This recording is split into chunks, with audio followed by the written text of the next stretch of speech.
미가서 1장 1절에서 7절까지 말씀 제가 봉독하겠습니다.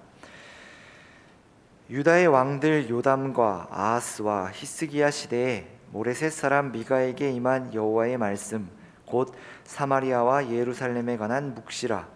백성들아, 너희는 다 들을지어다. 땅과 거기에 있는 모든 것들아, 자세히 들을지어다. 주 여호와께서 너희에게 대하여 증언하시되 곧 주께서 성전에서 그리하실 것이니라. 여호와께서 그의 처소에서 나오시고 강림하사 땅의 높은 곳을 밟으실 것이라. 그 아래에서 산들이 녹고 골짜기들이 갈라지기를 불 앞에 밀초 같고 비탈로 쏟아지는 물 같을 것이니 이는 다 야곱의 허물로 말미암음이요 이스라엘 족속의 죄로 말미암음이라. 야곱의 허물이 무엇이냐? 사마리아가 아니냐? 유다의 산당이 무엇이냐? 예루살렘이 아니냐? 이러므로 내가 사마리아를 들의 무더기 같게 하고 포도심은 동산 같게 하며 또 그 돌들을 골짜기에 쏟아내리고 그 기초를 드러내며 그 새긴 우상들을 다 부서지고 그 음행의 값은 다 불살라지며 내가 그 목상들을 다 깨뜨리리니 그가 기생의 값으로 모았은즉 그것이 기생의 값으로 돌아가리라. 아멘. 오늘 말씀에 등장하는 미가라는 선지자는 주전 8세기에 활동한 선지자입니다. 8세기 이러면 잘 감이 안 잡히는데요. 오늘 1절의 말씀에서처럼 그가 활동한 시기는 요담, 아하스, 그리고 히스기야 왕 때였습니다. 미가는 북이스라엘과 남유다가 아수르에 의해 멸망할 것임을 예언한 선지자였습니다. 이 시대가 과연 어떠했을까라는 것에 대해서 열왕기하 15장과 16장에 이 왕들에 대한 간략한 기록이 나오는데 잠깐 살펴보겠습니다. 열왕기하 15장 35절에 요담에 대해서 이렇게 기록합니다. 34절 35절인데 요담이 그의 아버지 우시야의 모든 행위대로 여호와께서 보시기에 정직히 행하였으나 오직 산당을 제거하지 아니하였으므로 백성이 여전히 그 산당에서 제사를 드리며 분향하였더라. 요담이 여호와의 성전의 윗문을 건축하니라. 이렇게 해서 요담은 하나님 보시기에 정직히 행했지만 산당은 없애지 아니했다라고 이야기를 합니다. 그리고 이 아하스 왕 때는 2절에서 4절까지 16장 2절에서 4절까지인데요. 아하스가 왕이 될 때의 나이가 20세라. 예루살렘에서 16년간 다스렸으나 그의 조상 다윗과 같지 아니하여 그의 하나님 여호와께서 보시기에 정직히 행하지 아니하고 이스라엘의 여러 왕의 길로 행하며 또 여호와께서 이스라엘 자손 앞에서 쫓아내신 이방 사람의 가증한 일을 따라 자기 아들을 불 가운데로 지나가게 하며 또 산당들과 작은 산 위와 모든 푸른 나무 아래에서 제사를 드리며 분향하였더라 라고 해서 이 아하스 왕 때는 굉장히 오늘은 종교적으로만 이 말씀에 나오죠. 종교적으로 타락한 모습을 보여주고 있습니다. 또한 히스기야는 이제 18장에 나오는데 여기 보면 3절 4절을 보면 히스기야 18장 3절에서 4절을 보면 히스기야가 그의 조상 다윗의 모든 행위와 같이 여호와께서 보시기에 정직하게 행하여 그가 여러 산당들을 제거하며 주상을 깨뜨리며 아세라 목상을 찍으며 모세가 만들어 놨던 놋뱀을 이스라엘 자손이 이때까지 향하여 분향함으로 그것을 부으고 누수단이라 일컬었더라. 히스기야가 이스라엘 하나님 여호와를 의지하였는데 그의 전후 유다 여러 왕 중에 그러한 자가 없었으니 곧 그가 여호와께서 연합하여 그에게서 떠나지 아니하고 여호와께서 모세에게 명령하신 계명을 지켰더라 라고 하면서 사실상 히스기야 시대는 아무런 문제가 없이 히스기야도 하나님을 잘 따랐고 또 그 누구보다도 더 하나님을 따르고 하나님과 연합했다라고 이제 열왕기하에서는 이렇게 얘기를 합니다. 그런데 재미난 것은요, 이 히스기야 시대에 이 미가가 예언한 예언의 내용이 예레미야서에 기록되어 있습니다. 예레미야 26장 18절인데요. 말씀도 함께 보겠습니다. 예레미야 26장 18절 19절까지 읽겠습니다. 유다의 왕 히스기야 시대에 모레셋 사람 미가가 유다의 모든 백성에게 예언하여 이르되 만군의 여호와께서 이와 같이 말씀하셨느니라. 시온은 밭같이 경작지가 될 것이며 예루살렘은 돌무더기가 되며 이 성전에 사는 산당의 숲과 같이 되리라 라고 예언을 했다라는 겁니다. 그러니까 히스기야 시대에도 이 이스라엘의 멸망을 이야기를 했습니다. 그런데 19절에 이렇게 나옵니다. 유다의 왕 히스기야와 모든 유다가 그를 죽였느냐? 히스기야가 여호와를 두려워하여 여호와께 간구하매 여호와께서 그들에게 선언한 재앙에 대하여 뜻을 돌이키지 아니하셨느냐라고 이야기를 합니다. 그러니까 히스기야가 왕이 되었을 때 아무런 문제가 없었던 것이 아니라 이전 왕처럼 백성들은 산당에서 제사를 드렸고 또 여러 가지 타락과 부패한 이스라엘 가운데 있었는데 이 미가의 예언을 듣고 히스기야가 사실상 돌이켜 하나님을 두려워함으로 산당들을 없애고 하나님을 따르고 하나님을 의지했다라는 것을 이제 알 수 있습니다. 어찌 보면 이제 히스기야가 회개한 이후를 제외하고는 모두 이제 하나님을 따르지 않은 왕들이었습니다. 이 두 왕들은. 또한 미가서 본문을 좀 살펴보면 우리가 지금까지는 종교적으로 또 왕이 하나님을 따랐느냐 따르지 않았느냐를 이제 열왕기하에서 살펴보았다면 사회적으로나 경제적으로도 불의를 행했던 이스라엘이 이제 미가서에 이제 낱낱이 기록되어 있습니다. 이제 나중에 차차 이제 자세하게 살펴보겠지만 간략하게 이제 살펴보면 미가서 2장 1절에서 2절에 이렇게 얘기하기를 합니다. 그들이 침상에서 죄를 꾀하며 악을 꾸미고 날이 밝으면 그 손에 힘이 있으므로 그것을 행하는 자는 화 있을진저 밭들을 탐하여 빼앗고 집들을 탐하여 차지하니 그들이 남자와 그의 집과 사람과 그의 산업을 강탈하였도다. 그러니까 땅을 가진 사람들이 농부들을 짓밟고 자기 자신의 부만을 증대시키기 위해 빼앗고 노동을 착취하기도 하였다라는 것을 볼 수 있습니다.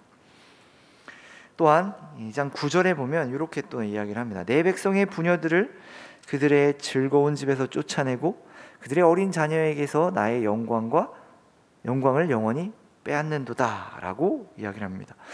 그러니까 보호받아야 할 여인들과 어린아이들이 쫓겨나 보호를 받지 못하는 시대가 되었다라는 것입니다. 또 3장 1절에서 3절까지를 또 보면요. 내가 또 이르노니 야곱의 우두머리들아 이스라엘의 족속의 통치자들아 들으라. 정의를 아는 것이 너희의 본분이 아니냐. 너희가 선을 미워하고 악을 기뻐하여 내 백성의 가죽을 벗기고 그 뼈에서 살을 뜯어 그들의 살을 먹으며 그 가죽을 벗기며 그 뼈를 꺾어 다지기를 냄비와 속 가운데 담을 고기처럼 하는도다 라고 이야기합니다. 무시무시합니다. 물론 이거 비유를 들어서 이야기를 한 건데 딱 이것만 읽으면 여러분 딱 감이 오시지 않습니까? 백성들을 괴롭히고 백성들의 것을 빼앗아 먹는 통치자들, 지도자들이 있었다라는 겁니다.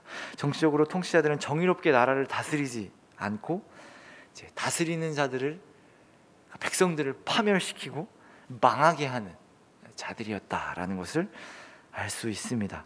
또 11절에 3장 11절에 그들의 우두머리들은 뇌물을 위하여 재판하며 그들의 제사장은 삭슬 위하여 교훈하며 그들의 선지자는 돈을 위하여 점을 치면서도 여호와를 의뢰하여 이르기를 여호와께서 우리 중에 계시지 아니하냐 재앙이 우리에게 임하지 아니하리라 하는도다 라고 하면서요. 오늘 말 11절에 보면 공정하게 재판해야 하는 자들이 뇌물을 위해서 재판을 하였고 제사장들과 선지자들은 돈을 위하여 제사를 드리고 예언을 했다라는 것입니다. 뇌물로 오염되고 돈을 위해, 성직자들이 돈을 위해 일하고 있는 현실이 바로 이스라엘의 현실이었습니다. 이런 현실 속에 오늘 우리가 말씀에서 읽은 것처럼 미가에게 하나님의 말씀이 이제 임하였던 것 같습니다. 그래서 어찌 보면 최악의 시대 같이 보입니다. 지금 미가서만 살펴보면요, 말이 안 되는 시대를 살고 있습니다. 만약에 우리가 이런 시대를 살아가고 있다면 여러분은 어떠했을 것 같습니까?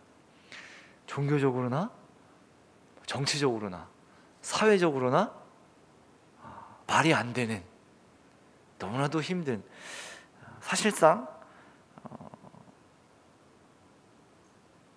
이스라엘의 지도자들이 아닌 것처럼 다른 나라에서 이스라엘을 점령하여 통치하면서 핍박하는 사람들처럼 이스라엘의 지도자들과 왕, 제사장들이 자신의 백성들을 괴롭히고 망하게 하는 그런 시대를 살고 있었고, 미가는 그곳에서 하나님의 말씀을 전했던 것입니다.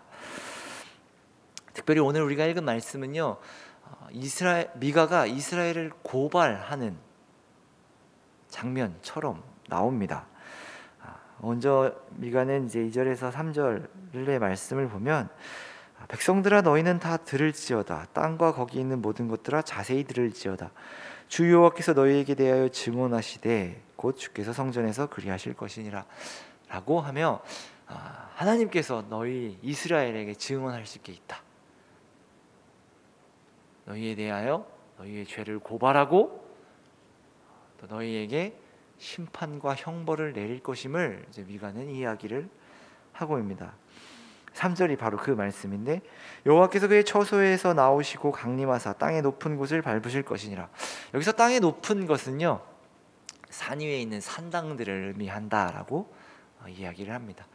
그러니까 지금 너희가 최고로 생각하는 그 산당에서 너희가 제사를 드리는데 하나님께서 나오셔서 그 산당을 짓밟으실 것이다 라고 이야기를 하면서요, 그 이후에 그렇게 되면 어떻게 될 것인지 4절에 대해서 이야기를 하고 있는데, 그 아래에서 산들이 녹고 골짜기들이 갈라지기를 불 앞에 밀초 같고 비탈로 쏟아지는 물 같을 것이니 라고 하며 형벌에 대해서 판결을 내리시는 거죠. 이것도 다 비유같이 얘기하고 있는데, 산들이 녹고 골짜기들이 갈라진다, 그러니까 망한다라는 이야기입니다. 사실상 그 이유는 5절에 나오는데요, 다 야곱의 허물로 말미암음이요 라고 이야기합니다. 이스라엘의 허물 때문에 너희가 망할 거다 라고 미가가 이제 하나님의 말씀을 전하고 있는 것이죠. 그 야곱의 허물은 무엇이었냐면요, 우상 숭배였습니다. 그것이 이제 6절 7절에서 우리가 알 수 있는데, 이러므로 내가 사마리아의 들에 무더기 같게 하고 포도 심은 동산 같게 하며 또 그 돌들을 골짜기에 쏟아내리고 그 기초를 드러내며 그 새긴 우상들을 다 부서지고 그 음행의 값을 다 불살라지며 내가 그 목상들을 다 깨뜨리리니 그가 기생의 값으로 모았은즉 그것이 기생의 값으로 돌아가리라. 기생의 값을, 기생이라는 얘기가 나오는데 외도했다라는 거죠. 하나님을 제대로 섬기지 않고 외도해서 너희들이 이룬 것이니 다 그 값으로 돌아갈 것이다 라고 하나님께서 미가를 통해서 이야기합니다. 미가서의 시작부터 참 무시무시한 것 같습니다. 선지자가 이스라엘을 고발함으로 법정에서 이스라엘이 허물이 있고 죄가 있으니 이 자들을 보십시오, 이들은 망해야 합니다 라고 고발을 했고, 하나님께서 이들에게 형벌을 내리실 것을, 심판하실 것을 말씀하시는 것으로 시작한 거죠. 선지자가. 여러분, 그 시대를 우리가 아까 말씀드렸던 것처럼 살고 있다고 생각을 해보시면 하나님의 백성인 이스라엘조차도 말이 안 되게 타락한 시대를 살아가고 있는 것인데 어땠을까요? 일반 백성들은 너무나도 힘들고 어렵게 살았겠죠. 그리고 물론 하나님을 찾진 않았지만 우리가 그 가운데 살고 있었다면 여러분, 우리는 매일 나와 기도하지 않았을까? 하나님, 도대체 이 시대가, 이 세상이, 이 나라가 어찌 된 것입니까? 마치 하박국이 하나님께 기도했던 것처럼 사실상 선지자라면 오히려 하박국처럼 좀 하나님, 도대체 이것이 무엇입니까? 도대체 왜 이런 인생을, 이런 나라를, 하나님의 백성들이 도대체 이런 삶을 살고 있고 고통받고 있는데 하나님의 정의는 어디 있으며 하나님의 공의는 어디 있습니까? 라고 묻는 게 더 현실적으로 보입니다. 온 세상이 타락하여서 온갖 불의와 폭력이 난무하는 시대에서 살고 있는데, 안 그래도 그런 시대를, 그런 나라들의 폭정을 경험하고 있는데 하나님의 백성이라는 이스라엘이 사실상 그 인류의 희망이 되며 소망이 되어야 하는데 그 백성조차도, 그 나라조차도 타락하여 하나님을 섬기지 않고 부패와 타락과 뇌물, 핍박이 만행 되는 시대를 보고 있으면 이 선지자의 마음은 매우 답답했을 것 같습니다. 하나님에 대한 원망도 있을 것이고 도대체 이것이 무엇인가 고민하며 답답했을 겁니다. 아무런 희망도 기대도 없었겠죠. 이 불의한 세상에서 희망을 발견해 본다면 그나마 하나님의 백성이어야 하는데 하나님의 백성도 말이 안 되게 타락했다라는 것이죠. 물론 하나님께서 다시 미가서에서도 나오지만 회복의 말씀을 약속하시고 그 말씀을 전하라고 하셔서 미가는 물론 그 말씀도 전했습니다. 그래서 완전히 좌절하지 않았겠지만 저였다면 매우 답답하고 마음이 좀 아팠을 것 같습니다. 이 선지자가 지금 이스라엘의 멸망을 이야기하는데 사실 마음이 편했을까 싶기도 하는 것이죠. 다른 한편으로 하나님의 방법이 좀 이해가 되지 않기도 합니다. 보통 누군가를 정신 차리게 하려면 직접 요법을 써서 충격을 주는 것도 굉장히 좋은 방법이지만 그 주변에 어떤 본보기로 삼아서, 있잖아요, 선생님들이 반의 분위기를 이제 좀 잡으려고 하시면 그 한 사람을 이렇게 본보기로 잡아서 매우 크게 심히 혼내면 주위 학생들이 잘못하면 저렇게 혼나는구나 라는 생각을 하며 알아서 이렇게 잘 기죠. 잘 말을 들으려고 하죠. 그게 참 매우 효과적인 방법인 것 같은데 하나님은 직접 처벌을 하신다라고 지금 말씀하시는 거죠. 어떤 처벌이냐면 학교로 따지면 퇴학을 시키겠다고 말씀을 하시는 겁니다. 아니, 그러니까 지금 그 학생, 이스라엘이라는 학생을 다시금 이렇게 말 잘 듣고 학교 생활 열심히 하고 모범생으로 만들고자 하는 게 하나님의 뜻인데, 효과적인 방법이면 주변 아이들을 더 이렇게 본보기로 삼아서 혼내고 좀 잘 하게끔 이끌어야 되는데 이게 이스라엘을 그냥 퇴학시켜버리겠다고 하나님이 말씀하셨다는. 그런데 무슨 도대체 회복이며 구원이며 그런 게 어디 있는 걸까요? 이해가 되지 않습니다. 물론 그 이유에 대해서 우리가 곰곰이 생각해 보면, 우리의 인생을 보면 당연한 것 같이 보이기도 합니다. 다른 민족이 멸망해도, 다른 민족을 본보기로 삼아도 이스라엘은 꿈쩍도 안 하기 안 할 것이기 때문에 이런 방법들은 이제 뭐 의미가 없이 느껴지고, 그래서 자기 백성을 심판하는 방법 외에는, 직접 처벌하는 것 외에는 이제 뭐 방법이 없었기 때문에 이스라엘이 그만큼 타락했다라는 것을 보여주는 것이겠죠. 그렇게 멸망을 말씀하시고 나서 회복을 약속하는 것조차도 사실 이해가 되질 않습니다. 방금 이제 말씀드렸던 것처럼, 아니, 학교 생활을 잘하게, 내가 너 학교 생활 잘하게 해줄게, 다시 너가 뭐 이렇게 표현해도 될지 모르겠지만 모범생이 되게 해줄게라고 말씀을 하시고 약속을 하셔놓고선 퇴학을 시켜버리면, 학생의 입장에서는, 아니 분명히 하나님이란 분께서, 그러니까 선생님이, 하나님이 나 공부 다시 열심히 하게끔 도와주시겠다고 약속하셨는데 학교를 못 나오게 해버리니 이게 뭔가 싶었을 것입니다. 아마도 이스라엘 백성들도 하나님께서 분명히 그 하나님의 나라에 대한 회복을 약속하셨는데 갑자기 선지자들이 나타나서 너희는 멸망할 것이야, 반드시 멸망할 것이야 라고 말을 하니 좀 이해가 되지 않았을 것 같습니다. 여러분은 어떻게 생각하시나요? 망했는데 무슨 하나님의 나라가 회복이 되나요? 인간적으로 생각하면 절대로 이루어질 수 없는 일이죠. 그런데 하나님은 그렇게 하시겠다고 말씀하십니다. 많은 선지자들을 보내서. 사실상 선지자들이 배척당한 이유는요, 너무나도 현실적이고 사실적인 것이죠. 아니, 멸망하면 끝인데 뭐 무슨 멸망을 해? 아닐 거야, 아닐 거야. 우리 아까 살펴본 미가서의 말씀에서도 많은 선지자들이 하나님이 우리와 함께 있는데 우리가 도대체 우리에게 재앙이 왜 일어나냐? 우리 멸망하지 않을 것이야 라고 말했다라는 거죠. 많은 백성들이, 사람들이 그 말을 더 좋아했다라는 겁니다. 그리고 좋아했다라는 말은 그 말이 더 믿을만 했기 때문에 좋아했겠죠.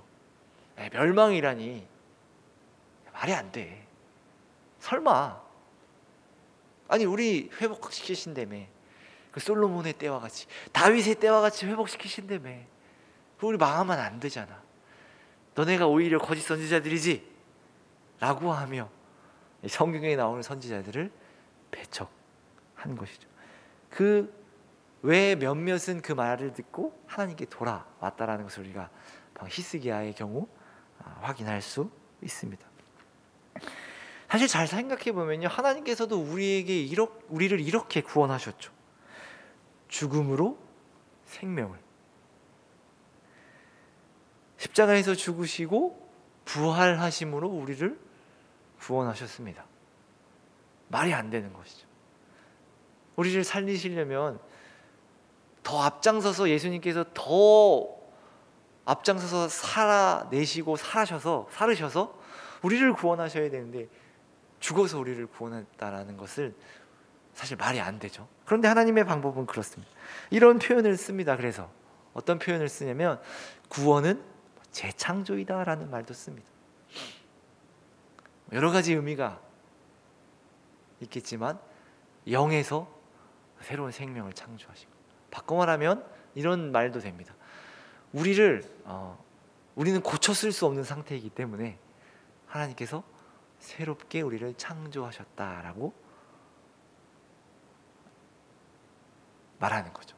다윗의 기도에서도 그런 게 나오는 시편 51편인데 정직한 영을 새롭게 하옵소서. 그러니까 내 영을 회복시켜 달라는 게 아니라 내 영을 새롭게 재창조 하옵소서라고 이야기를 하는 것이죠. 우리도 예수님께서도 그렇게 우리를 재창조하신 것입니다. 완전히 망함으로 회복을 만드시겠다라고 선지서 내내 이스라엘에게 말씀하시는 겁니다. 우리가 선지서를 볼 때 보통은 심판과 멸망을 이야기해서 적어도 그 시대만큼은 아무런 희망과 소망이 없었을 것이라 생각을 합니다. 이 선지서의 심판과 멸망의 말씀에는 어떤 소망도 사실상 은혜도 자비도 담기지 않을 것이다 라고 생각이 듭니다. 물론 희망의 약속의 말씀을 주시니까 아주 작은 희망조차는 있겠지만 하나님의 은혜와 자비하심은 없다라고 생각을 하죠. 은혜와 자비하심이 있다면 이스라엘이 망하면 안 되니까요. 그런데 선지서가 그렇게 심판과 멸망만을 은혜와 자비 없이 이야기하고 있는 것은 아닙니다. 우리가 그렇게 선지서를 바라보아야 합니다. 그냥 심판과 멸망의 말씀이니 나와는 상관없는 말씀이고 하나님의 은혜와 사랑과 자비는 없다라고 생각을 하면요, 잘 안 보게 됩니다. 그러나 이 선지서에는 하나님의 사랑과 은혜와 자비가 너무나도 풍성하게 담겨져 있다라는 겁니다. 더 재밌는 것은요, 이 미가서 전체의 내용을 보면요, 이스라엘의 백성의 회개를 촉구하지 않습니다. 너희들이 돌이켜라, 돌아서라, 하나님께 돌아와라 라고 얘기하지 않습니다. 그저 하나님의 죄 용서와 회복의 약속만을 이야기를 합니다. 너희가 돌이키면 하나님께서 용서하실 것이야가 아니라 너희는 그렇게 멸망할 것인데 하나님께서 너희를 그냥 용서하시고 너희를 회복시킬 거야, 이렇게 미가는 이야기를 합니다. 바로 하나님의 구원과 회복은요, 이스라엘에게 달려있지 않다라는 것을 보여줍니다. 물론 다른 선지서에서는 회개를 촉구하는 장면들도 나오는데 적어도 미가서만큼은 좀 이것을 강조하고 부각시키고 싶은 겁니다. 이스라엘의 회복은, 하나님의 구원은 이스라엘에게 달려있지 않다. 이스라엘은 여전히 부패하고 여전히 하나님을 대적하지만 하나님께서 그들을 용서하시고 그들을 회복하실 것이다 라는 것을 보여줍니다. 하나님의 전적인 행하심과 약속으로 이루어질 것이다 라고 미가는 이야기를 하고 있죠. 이것이 오늘 말씀에서 드러납니다. 어디서 드러날까요? 하나님의 어떤 회복과 자비와 은혜가 오늘 말씀에서도 드러나는데, 이렇게 보면 이스라엘을 고발하는 장면들만 나오는데 도대체 어디서 나올까 생각이 됩니다. 어디냐면 바로 미가라는 사람에게서 하나님의 은혜와 자비하심이 나타납니다. 미가라는 이 이름의 뜻은요, 누가 여호와 같은가 라는 뜻입니다. 여호와 같은 분이 어디 있는가, 여호와 같은 분이 누구인가, 여호와 같은 분이 누구랴 라는 뜻입니다. 그리고 미가서 전체에서 미가가 붙들고 이 하나님의 말씀을 전하는 것은 무엇이냐면요, 하나님의 공의와 인자하심과 사랑입니다. 그것을 붙들고 이야기합니다. 그러니 이스라엘이 여전히 부패하고 하나님을 대적해도 하나님은 너희를 용서하실 것이다, 하나님은 너희를 회복시킬 것이다 라고 이야기할 수 있는 이유는 이 하나님의 공의와 인애를, 인자하심과 사랑하심을 붙들고 지금 미가는 하나님을 전하고 있기 때문에, 합쳐서 이야기를 하면 하나님처럼 공의로우신 분이 어디 있느냐, 하나님처럼 인애가 많으신 분이 어디 있느냐, 하나님처럼 사랑이 많으신 분이 어디 있느냐 라고 미가라는 이름에 담겨져 있다라는 겁니다. 그러니까 미가서는요, 처음부터 하나님의 공의와 인애를 이야기하며 이 세상이 악하고 희망이 없고 좌절뿐이고 하나님의 백성들조차 고발할 수밖에 없는 시대를 살고 있지만, 이 가운데서 전제하고 있는 게 무엇이냐면 하나님 같은 분은 없다라고 미가는 그렇게 이야기하고 있는 것입니다. 그렇게 외치고 있는 것이죠. 돌이키지 않고 여전히 하나님을 섬기지 않는 이스라엘이지만 하나님께서 은혜로 이스라엘의 죄를 용서하심으로 그들을 회복시키고 구원하시려는 하나님, 그와 같은 분은 없다. 지금 미가는 하나님, 이스라엘을 고발하고 있는, 송사하고 있는 입장이지만 그의 마음 가운데, 그의 이름 가운데, 그의 본질 가운데는 어떤 마음이 있냐면 하나님 같은 분은 없다. 너희는 멸망할 것이지만, 너희의 죄로 인해, 너희의 허물로 인해 너희가 멸망할 것이지만 하나님 같은 분이 없으니, 하나님같이 자비로우신 분이 없으니 지켜봐라. 너희가 어떻게 될지 봐라 라고 사실상 미가는 그렇게 외치고 있다라는 거죠. 누가 하나님 같으리요. 어찌 보면 지금 시대와 꽤나 비슷해 보이기도 합니다. 암울하고, 저 뉴스를 봐도 힘이 안 나고, 교회를 봐도 요즘 많이 욕도 먹고 있고 희망이 없어 보입니다. 어떻게 살아가야 할까? 무엇을 해야 할까? 답이 없어 보이기도 합니다. 그래서 어떤 이들은 교회가 세상을 바꿀 만한 영향력을 가져야 한다라고 말하는 사람도 있고, 또 어떤 이들은 교회가 다시 도덕적으로 훌륭해지고 남들 보기에 더 좋아져야 한다라고 말합니다. 그리고 그러기 위해 노력하고 애를 씁니다. 물론 하나님의 자녀답게, 하나님의 백성답게 변해야겠죠. 그러나 하나님의 나라는, 구원은, 하나님의 회복은 우리에게 달려있는 것이 아님을 우리는 기억해야 합니다. 우리가 미가서를 보고 우리는 그것을 확인해야 합니다. 우리가 바라는 교회의 회복, 우리의 회복, 어떤 나라의 공의, 회복, 그런 것이요 우리에게 달려있지 않음을 우리가 알아야 합니다. 물론 우리가 아무것도 안 하고 있어야 된다라고 말하는 건 아니지만, 우리가 어떤 자격을 갖추거나 훌륭해지고 어떤 영향력과 선을 행할 상태가 되어야만 하나님의 회복이 이루어지는 것이 아니라는 겁니다. 오로지 하나님께만 달려 있습니다. 하나님의 사랑과 은혜로 이루어지는 것이죠. 이것이 메시아 신앙이라고 할 수 있죠. 우리에게 희망이 없기에 우리 외부의 구원자를 갈망하는 것. 이를 아는 하나님의 백성이라면 하나님께서 멸망을 얘기하시고, 지금 이 시대는 진짜로 멸망할 것 같고 아무런 희망과 소망이 없어 보이지만 하나님의 회복의 약속이 있기에 신뢰하며 하나님을 기대하며 나아가야 합니다. 다른 사람들과 마찬가지로 비난하며 아무것도 안 하고 있는 것이 아니라 하나님의 그 약속을 신뢰하며 하나님을 의지하며 하나님을 기대하며 하나님을 두려워하며 마치 히스기야처럼 다시 살아 힘써 하나님을 섬겨야겠죠. 섬기는 것 때문에 회복시켜주는 것이 아니라 하나님의 약속을 믿고 신뢰하며 의지하며 하나님의 백성답게 살아가는 것이죠. 그 백성답게 살아가는 게 사실 우리의 자랑도 아니고 우리의 어떤 공로도 아닌 것입니다.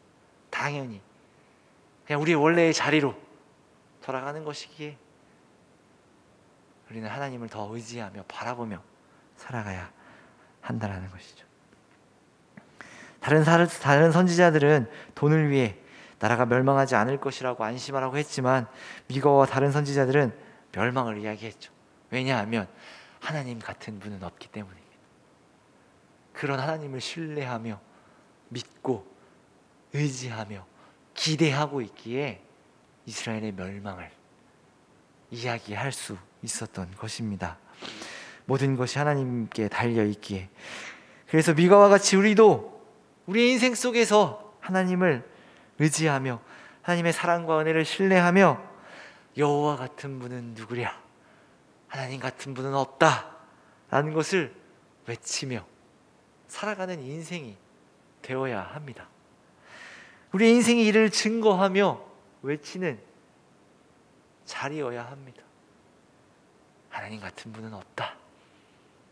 하나님같이 나를 사랑하시고 자비가 넘치시고 은혜가 풍성하시고 나를 사랑하시는 분이 없다. 그러니 이 막막한 현실 속에서 그 현실이 나를 지배하는 것이 아니라 그 하나님의 약속이, 그 하나님이 우리를 지배하며 우리를 이끌고 인도한다라는 것을 우리가 늘 기억해야 합니다. 바라기는 우리의 인생 속에서 우리 모두 하나님 같은 분은 없다, 여호와 같은 분은 누구인가 라고 외치시며 하나님을 신뢰하며 기대하며 살아가기를 바랍니다. 온전히 하나님만 바라며 의지하며 기대하는 저와 여러분이 되기를 바랍니다. 기도하겠습니다. 사랑의 하나님, 감사합니다. 하나님 같은 분은 없습니다. 그러나 하나님만을 기대하며 의지하며 살아가는 주님의 백성들 되게 하옵시고, 이 어지럽고 답답한 현실 속에서 완전하신 하나님이 우리와 함께 하시니 하나님만 기대하며 바라보며 의지하며 감사와 기쁨으로 살아가는 우리 모두가 되게 하옵소서. 예수님 이름으로 기도합니다. 아멘.